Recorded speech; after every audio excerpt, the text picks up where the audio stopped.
오늘 본문은 16장 전체입니다. 편의상 17절부터 읽었고, 그 앞에는 이제 여러 사람의 이름을 언급하며 사도 바울이 이 편지를 받는 로마 교회에 이 사람들을 호의적으로 소개하고 기억하고 함께 감사를 나누자고 여러 이름을 나열하고 있습니다. 이것은 마치 우리가 좋은 영화를 봤을 때 그 영화가 끝나고 불이 들어와도 안 나가고 자리에 서서 그 여운을 즐기는 장면 같습니다. 자막이 나오죠. 화면은 더 이상 영상이 아니라 그냥 자막, 제작, 감독, 주연, 조연, 그 다음에 엑스트라들, 그리고 화면에 안 나왔던 사람들이 소개됩니다. 촬영, 조명, 밥집 아줌마, 운전기사, 이런 것들이 나열되고 있습니다. 제가 써온 걸 앞부분을 읽겠습니다. 역사에도 위인과 주인공만 있는 것이 아니고 말이 안 되는 일과 기억할 필요 없는 사람들이 있고, 그 모든 것으로 역사와 지금이라는 현실이 만들어집니다.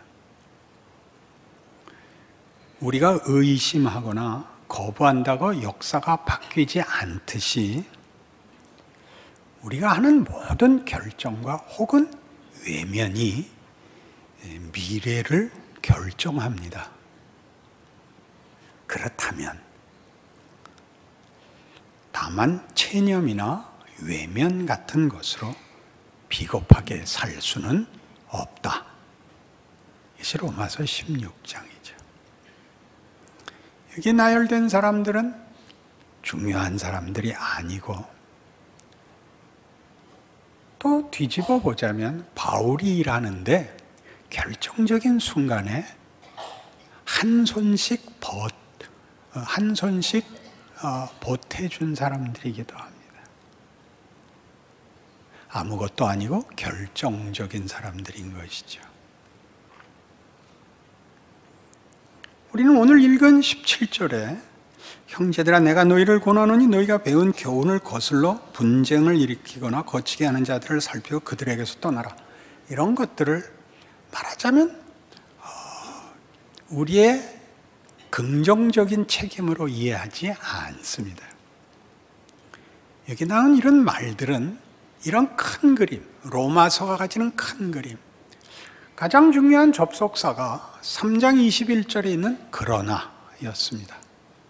예수 안에서의 구원, 인간이 자초한 파멸과 예수 그리스도 안에서의 구원, 그러나 인류의 운명을 바꾼 3장 21절이 있다면 12장 1절에 그러므로가 있습니다. 그 그러므로는 외워두고 잊지 않아야 될 그러므로입니다. 한번 찾아보시죠. 로마서 12장 1절, 그러므로 형제들아 내가 하나님의 모든 자비하심으로 너희를 권하노니 너희 몸을 하나님이 기뻐하시는 거룩한 산제물로 드리라. 이는 너희가 드릴 영적 예배니라. 자비하심으로 권하는 넉넉한 관용과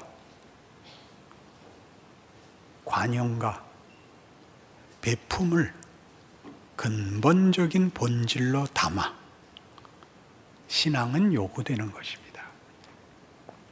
날이 시퍼렇게 선 구별, 분명함, 완전, 이것을 다 담은 그러나로 시작된 우리가 해결할 수 없었던 우리의 운명, 우리가 자초한 멸망에서 그것을 구원하신 하나님의 은혜와 능력과 지혜와 자비와 긍휼의 넉넉함으로 권하는 것이 우리 모든 믿는 자들의 존재며 인생이며 운명인 것입니다.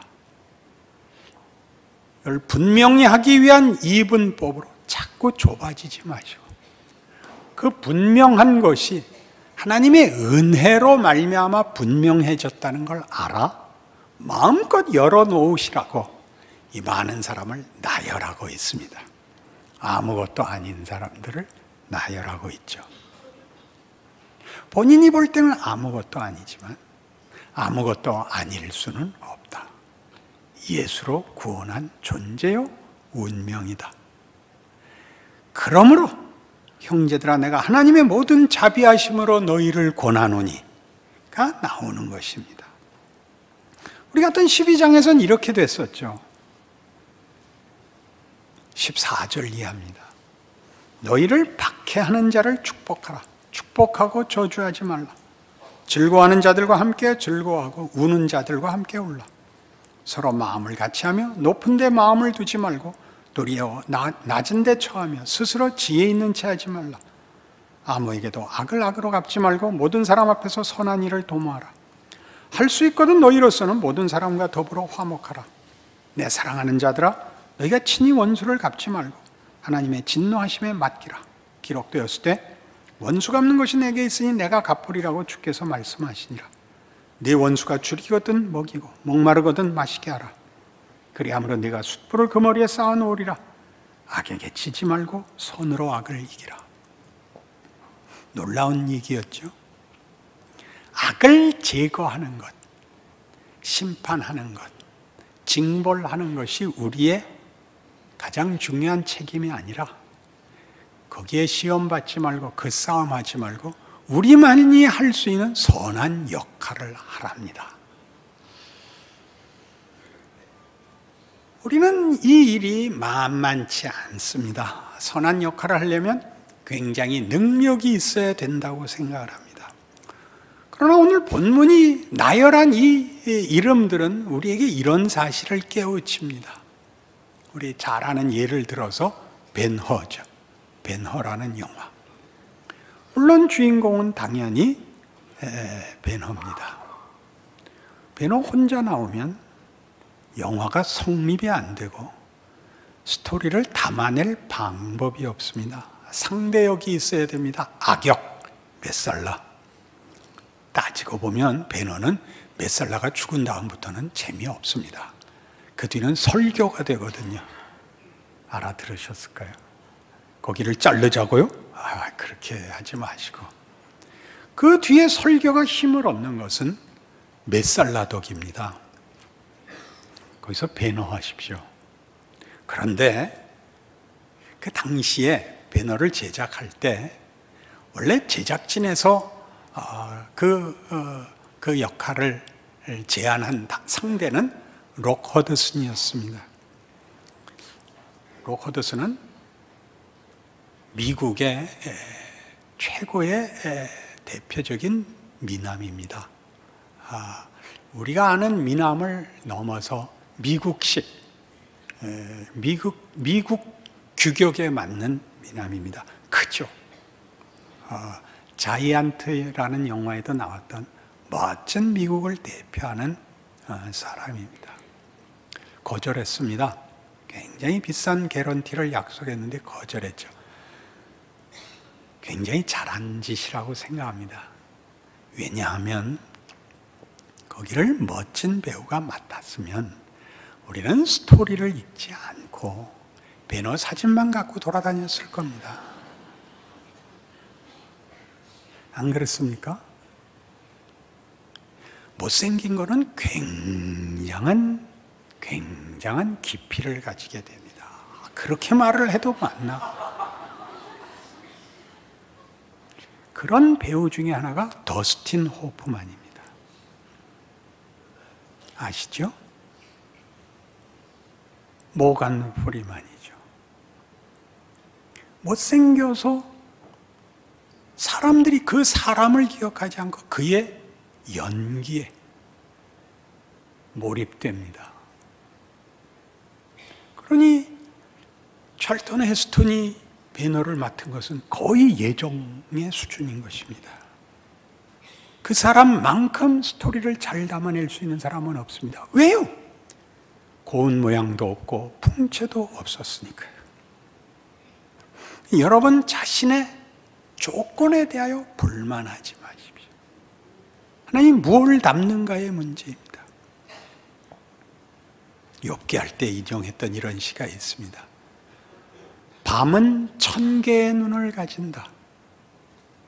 낮은 하나의 눈을 가질 뿐이다. 왜요? 낮엔 보이는 것이죠. 보이는 것이 전부죠. 형체를 보는 것이고, 밤엔 상상을 하는 것입니다. 분명해야 메시지를 담는다고요? 그렇지 않습니다. 하나님 손 안에 있는 신비입니다. 또한 피노에는 수많은 엑스트라가 있습니다. 조역에도 못 올라오는 대표적인 그 엑스트라는 베너가 잡혀 노예 손으로 끌려가던 길에 간수에게 지시된 저놈은 모질게 다뤄라 때문에 고생을 하고 맨발에 부르토 입이 허옇게 말라 광야길을 걷다 우물을 만납니다. 물 한 잔씩 먹여라. 단 저놈은 주지 마라. 얘 죽어나는데 예수님이 등장하죠. 뒷모습만 보입니다. 물 한 바가지 담아주죠. 그걸 먹으려는데 간수 와서 걷어차고 그놈은 주지 말래니까 라고 고함칩니다. 뒷모습으로 보이는 예수님이 일어서시고 쳐다보십니다. 그 간수의 표정을 기억하십니까? 눈부신 듯, 부끄러운 듯, 녹아들듯 뒷걸음치고 고개를 떨구던 모습 말입니다. 그걸 기억 못하면 여러분 아직 베노의 비읍도 입문하지 못한 것입니다. 그것들이 영화를 만드는 거죠. 살을 찌우고 깊이를 만들고 정황을 만들어 베노의 승리와 결국이 무엇을 담아내는지 옆에서 효과를 한 손을 보태는 것입니다. 그러니 베노가 끝나면 자막에 다 나오죠. 베노의 찰턴 헤스턴 메살라의 메살라가 누구였나요? 쭉 나오죠. 간수의 누구, 뒷모습만 나온 예수님의 역할은 누구, 이렇게 다 나오는 겁니다. 우리 인생이 문득 예수님의 뒷모습일 수 있다는 걸 아시겠습니까? 안 믿어지시는 표정들을 하시니까 이사야 53장에 갑니다. 우리가 전한 것을 누가 믿었느냐? 여호와의 팔이 누구에게 나타났느냐? 그는 주 앞에서 자라나기를 연한 순 같고 마른 땅에서 나온 뿌리 같아서 고운 모양도 없고 풍채도 없은즉 우리가 보기에 흠모할 만한 아름다운 것이 없도다. 이사야 53장의 그 깊이는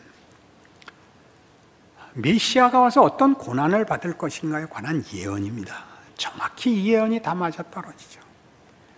예수 그리스도가 누구신가? 누가 보냈는가? 어떤 약속의 성취인가? 인류에게 어떤 운명을 만들었는가를 신적 의지와 약속으로 확인시킵니다. 내용은 자주 놓칩니다. 그의 고난은 어떤 내용을 가지는가? 하나님이 우리에게 어떤 하나님인가를 보입니다. 신약적 표현으로는 빌립보서 2장 5절에서 9절까지의 내용입니다. 그러나 구약에서는 이쪽을 강조하는데 강조하는 쪽이란 뭐냐?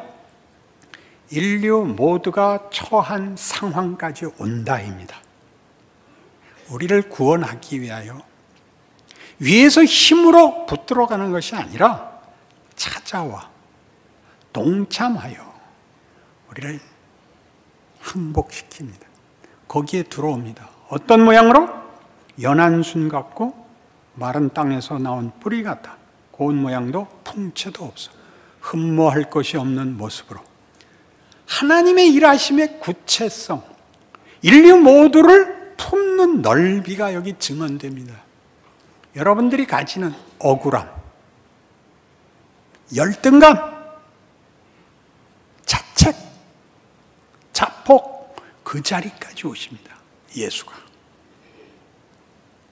여러분은 예외이고 자격이 없다고 생각하는 것만큼 성육신을 이해 못하는 것은 없습니다. 기독교 신앙은 예수 그리스도라는 것을 그 대표적 신앙 고백의 주인으로 고백하고 있습니다. 구약 유대주의에서도 유일하신 여호와 하나님, 기독교에서도 유일하신 여호와 하나님을 믿는데 왜 신약에 와서는 그것이 기독교, 그리스도교가 됐을까? 하나님을 믿는다는 표현이 왜 예수를 믿는다로 바뀌었을까? 하나님의 자기 설명의 구체성을 언급하는 것입니다. 여호와 하나님의 자기 설명의 구체성, 예수, 우리가 알 수 있게, 우리가 볼 수 있게, 우리가 이해할 수 있게까지 찾아온 하나님의 성의, 하나님의 내려오심. 유대인들은 아직도 하나님을 섬기지만 우리는 그 하나님을 예수를 믿는다고 고백할 수 있게 된 것입니다. 그 하나님의 구체적 통치, 그 은혜의 내려오심을 말이죠. 그걸 갖고 있죠. 그 내려오심과 그 찾아오심, 하나님의 자신의 설명은, 자신의 자랑은 우리 모두를 품는 데 있습니다. 우리 중엔 어느 누구도 예외 없이 그 은혜와 부르심의 품 안에 있다는 것을 보여주는 것이 성육신이죠. 33년을 삽니다. 인간이라면 누구나 겪는 시간과 공간과 이웃과 정치, 사회, 개성 속에 묶입니다. 나는 억울해, 이에 묶이십니다. 그가 공생애 속에서 이 세상이 만들 수 없는 초월적인 힘을, 전능자의 권력을, 그 지위를, 그 영광을 문득 나타내시지만 자신의 인생을 면제받기 위하여 사용하시지 않습니다. 배신을 당하고 오해를 받고 욕설과 수치와 고난 속에서 죽으십니다. 죽음의 자리, 배신의 자리까지 그리스도 안에서 하나님이 다 품어내는 것, 그것이 성육신입니다. 그리고 예수를 믿는 자들이 나는 억울해, 나는 외면당한 것 같아, 나는 아닌 것 같아는 얼마나 무지한 말인지 모릅니다. 더 읽어볼까요? 그는 멸시를 받아 사람들에게 버림받았으며 간고를 많이 겪었으며 질고를 하는 자라. 마치 사람들이 그에게서 얼굴을 가리우는 것 같이 멸시를 당하였고 우리도 그를 귀히 여기지 아니하였도다.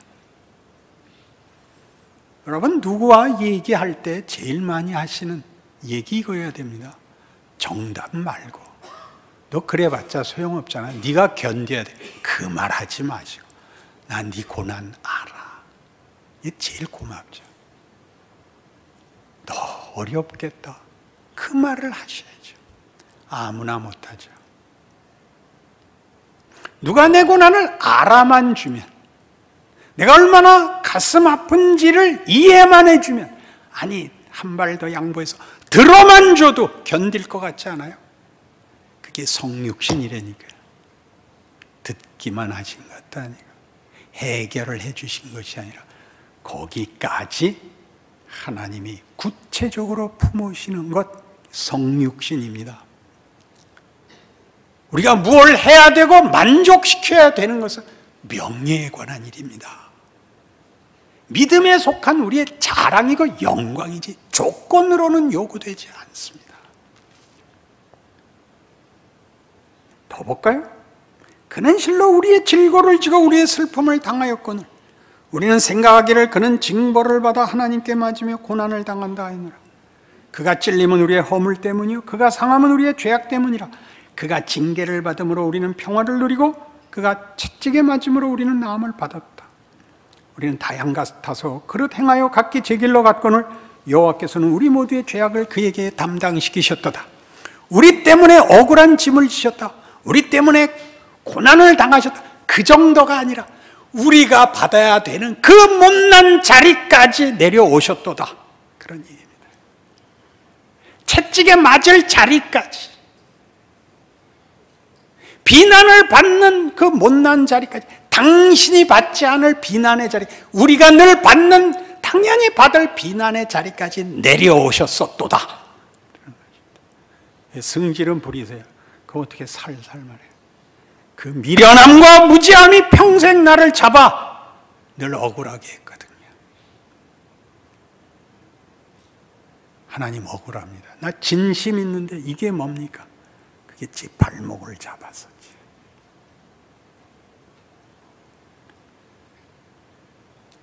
우리가 가지는 원한과 우리가 가지는 원망 속에서 하나님이 너 악역 맞지 마라 그러신다니까요. 아니 해결을 해줘야 멋있는 걸 하죠. 너 그 자리에서 웃어라 그러는 거예요. 거기서 웃으세요. 머리가 다 가려. 거기서 웃어라. 너 거기서 악에게 치지 말고 너 선한 역할 해라. 할 수 있을까요? 능력에 관한 것이 아닙니다. 그게 하나님이 일하시는 하나님의 성품과 하나님의 거룩하심과 그만이 하실 수 있는 영광이라는 걸 아셔야 됩니다. 여러분이 가장 억울한 자리에서 가장 할 수 없는 것을 여러분이 감수하시면 모두가 은혜를 나눕니다. 여러분이 다 가지고 모든 것을 알아서 정답을 고함지르면 모두가 외면합니다. 모두에게 정답을 말해, 모두를 내 마음에 들게 말해, 자기 편안하려고 그러는 것 외에 아무 남는 것이 없습니다. 그 길 가지 마십시오. 여러분을 만나면 사람들이 여러분을 반가워하게 하십시오. 만나는 게 기쁘게 하십시오. 뭘 가져서 그걸 하냐면 없는데 하셔야 됩니다. 없으면서 하셔야 그게 무엇이 있습니다. 예수 그리스도의 성육신입니다. 그걸 알고 있지 않으면 신앙생활은 할 수가 없지요. 악역 아닌 악역을 맞게 되죠. 잘난 싸움이 되고 치열한 싸움에 불과하죠. 품고 일어서고 지고 견디는 싸움을 할 수가 없죠. 해결을 하려면 그렇습니다. 우린 해결하지 않습니다. 우리 인생을 영광된 역할로 살아낼 것입니다. 하나님이 내 조건, 내 처지로 일하신다는 것을 믿습니다. 아무것도 아닌 것 같아 보일 것입니다. 괜찮습니다. 그건 하나님 손에 있습니다. 로마서 12장은 우리 1절 이후에 물론 뒤를 이어서 이런 신기한 말까지 이어집니다. 2절 너희는 이 세대를 본받지 말고 오직 마음을 새롭게 함으로 변화를 받아 하나님의 선하시고 기뻐하시고 온전하신 뜻이 무엇인지 분별하도록 하라. 세상과 하나님의 일하심은 너무나 다릅니다. 세상은 죽입니다. 죽이는 싸움을, 죽이는 요구를 하고 하나님은 살리는 요구를 합니다. 살리는 요구. 이 역할을 하십시오.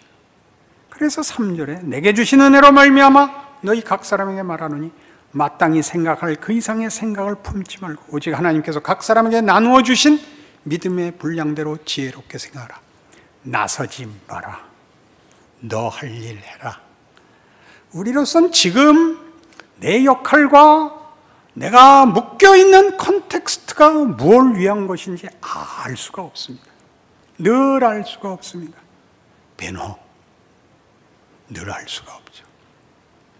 노예의 손을 견딘 건 신앙이 아니고 희망도 아니고 복수심이었죠. 단 하나, 복수심으로 버티는 겁니다. 죽을 수 없죠.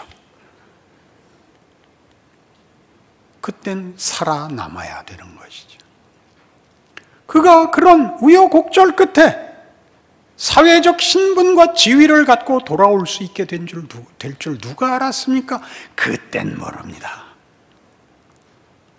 변호에서 제일 중요한 장면, 어머니와 여동생이 잡혀갔을 때 메살라 만나 풀어달라고 얘기하고 메살라의 거부로 자기까지 잡히고 도망쳐 나와 창 들고 대든 장면이라 그랬죠. 풀어줘, 안 풀어주면 죽일 거야. 메살라가 일어나 외쳤다 그랬죠. 찔러, 날 죽이면 네 어머니와 동생이 풀려날 수 있어? 날 찌르면 다 죽을 거야. 찔러. 찌르면 안 돼요. 왜? 영화가 끝나요. 알아먹으세요. 죽지 마세요. 그 창을 꽂으세요. 하나님이 일한다는 거 아세요? 작가가 있어요. 작가가. 주제넘게 자기가 작가가 되지 마세요. 자기 역할을 하세요. 멋있게 하세요.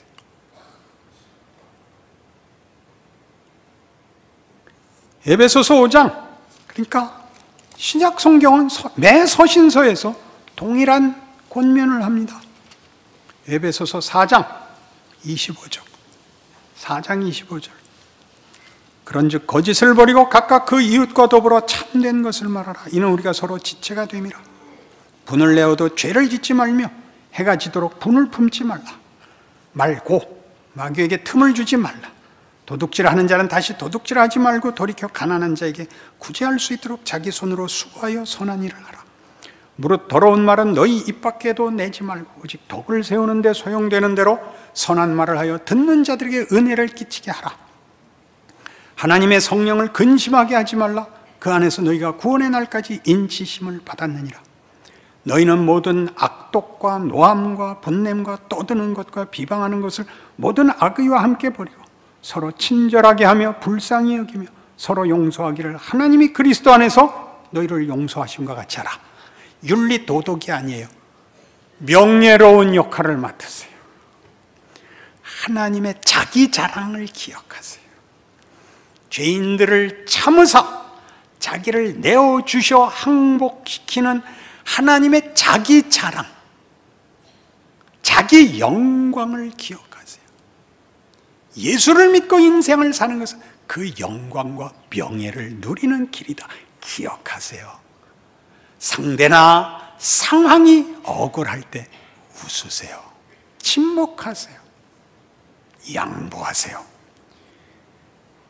여러분, 평생에 다른 것으로 얻지 못했던 명예를 가지게 됩니다. 인간이란 과연 하나님의 창조물이구나 라는 걸 아시게 됩니다.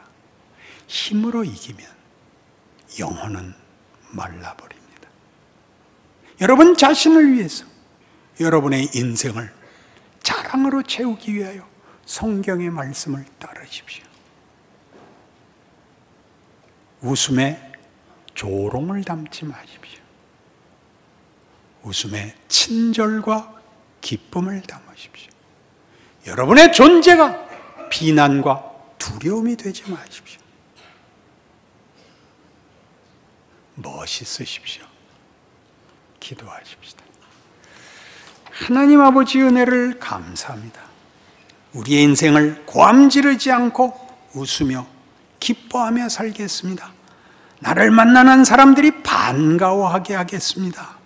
무엇을 해결하겠습니까마는 예수님이 걸어가신 길을 따라 내 옆에 있는 사람들, 나와 묶어준 사람들 앞에 저희는 기댈 수 있는 나무가 되고 와서 그네를 매는 나무가 되고 우리를 보면 반가워하는 인생이 되겠습니다.